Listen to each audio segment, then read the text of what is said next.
Chapter 1. The Calling of Abram. The world had not yet forgotten the storm that scattered nations after the hubris of the Tower of Babel. The descendants of Noah, carrying the genetic code of that great catastrophe and subsequent division, were once again building their kingdoms.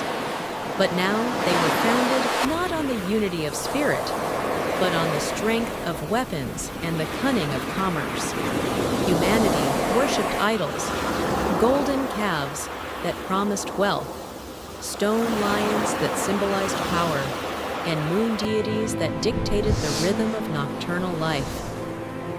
The soul of the world was choking on the smell of sacrificial smoke that ascended to the heavens not with gratitude, but with calculation and fear. People forgot the Creator, who alone could fill the void of existence, replacing him with bizarre mortal likenesses. But amidst the noise of foreign gods, amidst the clamor of crowded markets bustling beneath the majestic ziggurats of Ur of the Chaldees, a voice was heard, deep, powerful, and invisible like the desert wind, yet as intimate as the whisper of a thought.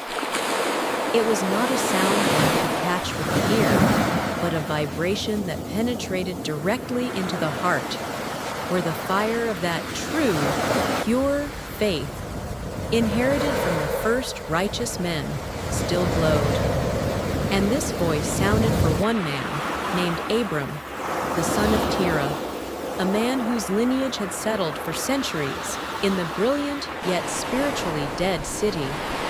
Abram was wealthy, respected, and his life was well established. A strong house, large flocks, and loyal servants. He lived under the patronage of Terah, but his soul ached under the oppression of the magnificent but cold cult of the moon god Nannar, whose temple dominated the city. One day, perhaps standing on his rooftop and gazing at the infinite star-filled sky, which here in Mesopotamia seemed closer than anywhere else, he heard him, a voice devoid of form and name, yet filled with absolute, relentless authority and love. Go out from your country, from your relatives, and from your father's house, to the land that I will show you. These words were not merely a command. They were a spiritual earthquake. They demanded from Abram an absolute surrender of identity, to leave his land, homeland, security, his relatives, roots, support, and his father's house, heritage status. His new life was to be based not on the known, but on an exclusive directive, to the land that I will show you, that is, to nowhere, led only by the promise. The psychological burden of this demand was unbearable. His mind, educated on the clear laws of the Sumerian city, cried out for a plan, a map, a destination name. But his heart, pierced by the divine call, responded with immediate, unconditional obedience. Abram did not ask, "Who are you?" or "Why?" In that moment, his faith was a clean, resolute yes. The news of such a departure caused astonishment, mockery, and perhaps even pity in Ur. He was rejecting a real, tangible life for the sake of a ghostly, incomprehensible hope. But Abram already felt that he would be higher and greater than all the ziggurats he had ever seen. He gathered his possessions and his numerous servants. Sarai, his beautiful and faithful wife, without unnecessary words, packed their few personal belongings, understanding that a true home was wherever her husband was. Abram also took Lot, his nephew, a young, perhaps slightly frivolous, but close-to-heart youth. As the caravan slowly crept out of the iron gates of Ur at dawn, Abram's last glance was cast not upon his house, but upon the highest tower of Nannar's temple. And in that moment, he felt not sorrow, but liberation. He no longer submitted to the moon. He submitted to the Creator of light. The desert wind met them with cold, with the merciless sun that scorched all living things, and with boundless silence. Every step was an act of faith.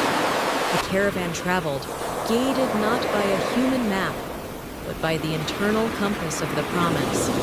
In their hearts, only one hope resonated: that this journey, full of trials and dangers, was God's path to a great nation, a great name, and the universal blessing they were meant to bring into the world. Abram became the first Hebrew, the one who crossed over, the first to cross a river, not just the Euphrates, but the river of human understanding, crossing from visible religion to invisible faith. Chapter 2. Separation of the lands. The blessing of God is never meager. Years passed, filled with dangers, wanderings, and the constant challenge of survival. But Abram became not just a pilgrim, he became a patriarch magnet. His flocks multiplied as if every sheep and goat gave double birth. His silver and gold glistened, and his tents stretched across the hills like a military encampment that had taken up positions. Lot, who followed his uncle, also flourished under the wing of the blessing. Their flocks, their servants, their wealth became too vast for one land, one pasture, one well. The paradox of the blessing was that, like an overgrown tree, it began to tear apart the soil of unity. Disputes, initially quiet, quickly escalated into sharp quarrels. It was not Abram and Lot quarreling, it was their herdsmen. It was a conflict not between faith and faith, but between greed and greed, between the human nature that always strives for a larger share.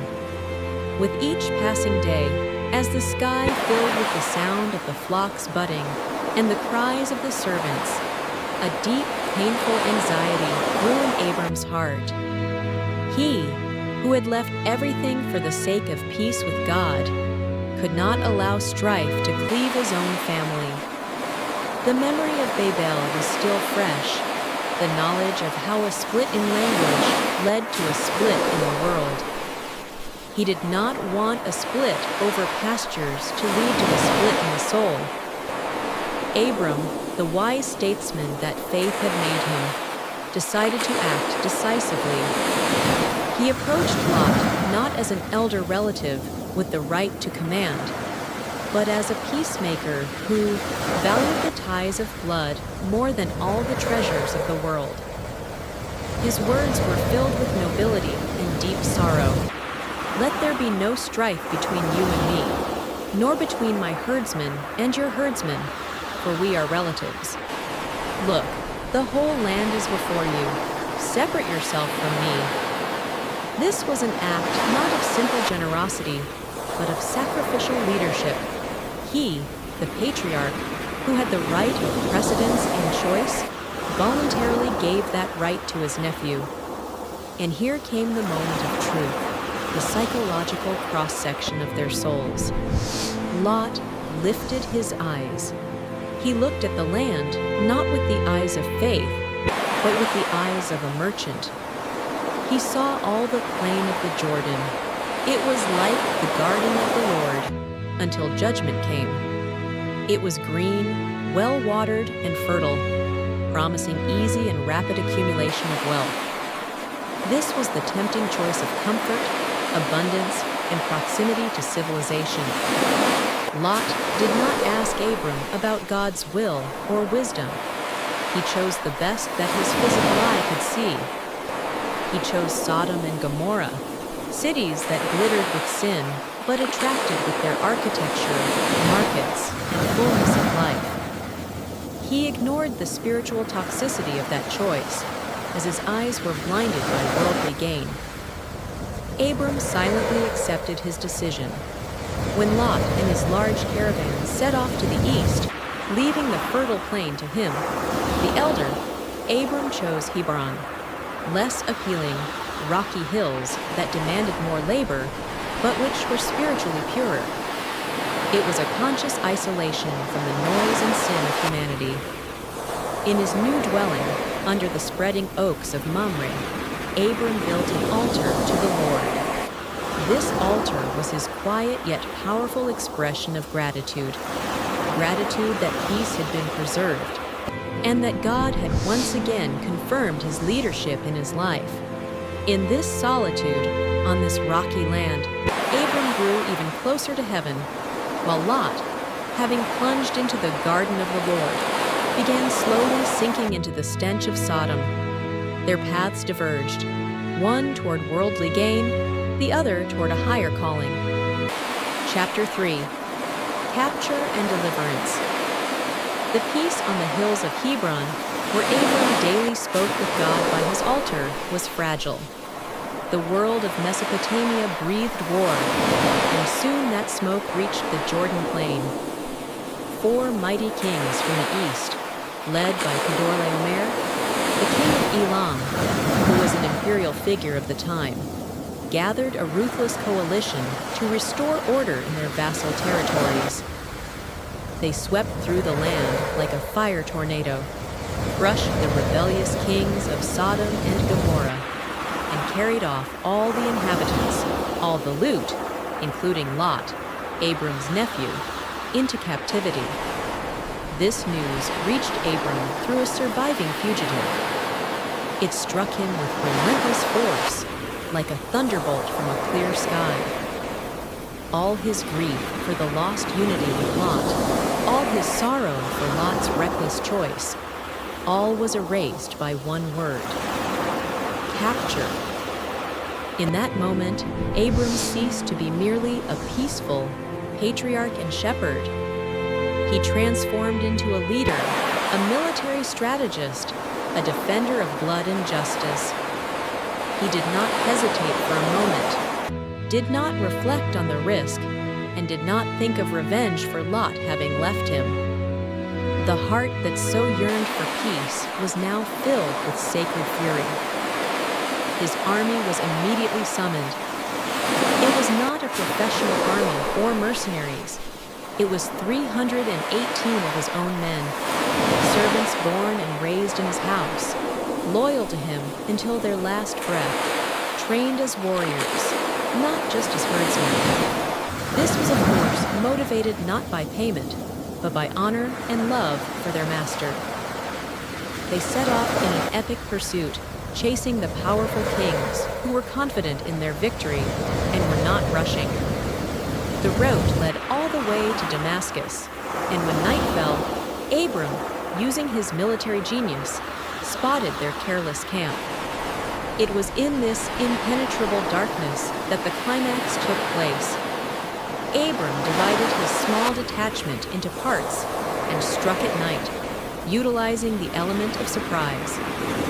This was not just a battle, but psychological terror for the relaxed enemy. They, assured of their safety, awoke to screams and the clang of metal, concluding that a large army had attacked them. The panic sown by night proved stronger than any weapon. Kedorlaomer's warriors began to flee in disarray, abandoning their loot and captives. Abram was victorious. He recovered all the property, all the captives, and most importantly, Lot and his family. His heart sought not plunder, but the restoration of justice and mercy. On the way back, when the dust of battle had settled, an mysterious and majestic meeting awaited Abram, one that was forever etched into history. In the valley of Shaveh, he was met by Melchizedek, the king of Salem, whose name meant King of Righteousness. He was a priest of God Most High, El Elyon, an otherworldly, enigmatic figure with neither lineage nor end of days. Melchizedek brought out bread and wine, simple yet sacred symbols, and blessed Abram, attributing his victory to God. Blessed be Abram by God Most High, possessor of heaven and earth. And blessed be God Most High, who has delivered your enemies into your hand. In response to this spiritual acknowledgement, Abram, recognizing Melchizedek's higher authority, gave him a tenth of everything. This was his way of thanking the invisible God through the visible priest. When the king of Sodom offered Abram to take all the loot, Abram, weary but resolute, firmly refused, swearing by the Lord, "I will not take a thread or a sandal strap, lest you should say, 'I have made Abram rich.'" His victory belonged to God, and he would not allow any sinful king to claim that honor. Thus, Abram confirmed that his wealth and his strength came from only one source, from heaven. Chapter 4. Covenant and Promise. After the epic victory, silence fell, but this silence was filled with internal unrest. Abram had everything: gold, servants, military glory. He had even brought Lot back. But when one quiet evening, before the stars lit up over the tent, the Lord spoke to him, "Do not be afraid, Abram. I am your shield. Your reward shall be very great." All his human vulnerability burst forth. He lifted his eyes to the sky, and addressing the Almighty not with a request, but with the sharp pain of despair, said, "O Lord God, what will you give me, since I am childless?" This was a confession of the greatest paradox of his life. The man promised nations has no heir to pass on even his tent. His heir was his servant, the faithful Eliezer of Damascus, a bitter, inevitable realization.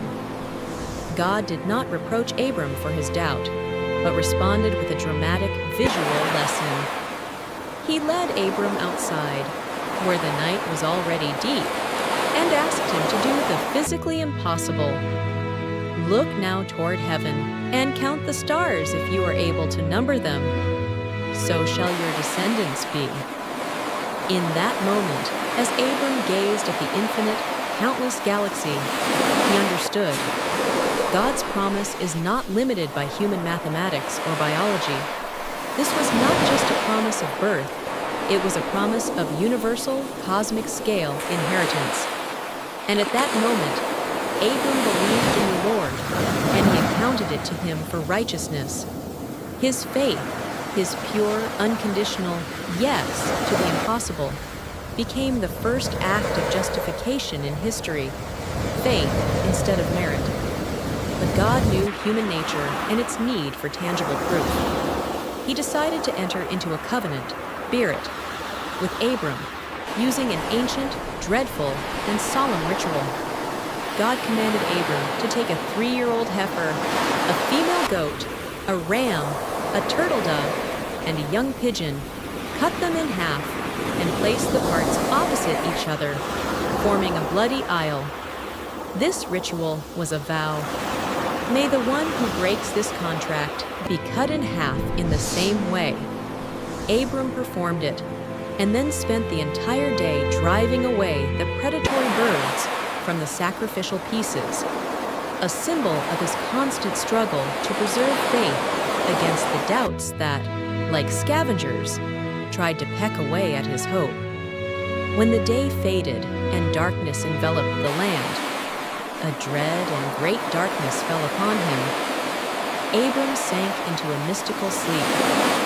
In this moment of deep fear and solitude, the Lord revealed himself in a terrifying yet majestic form. Between the sacrificial parts lying on the ground, a smoking firepot and a flaming torch passed, a physical sign of God's presence.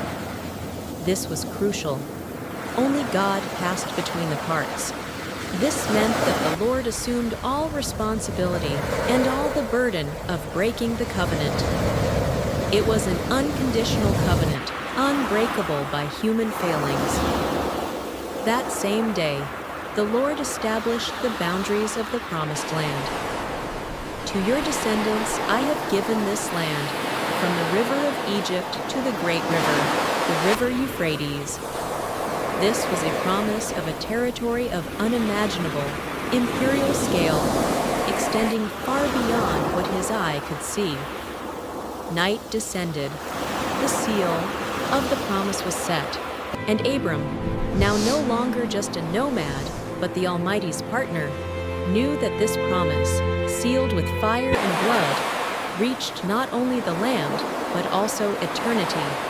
Chapter 5. The Faith That Became the Beginning.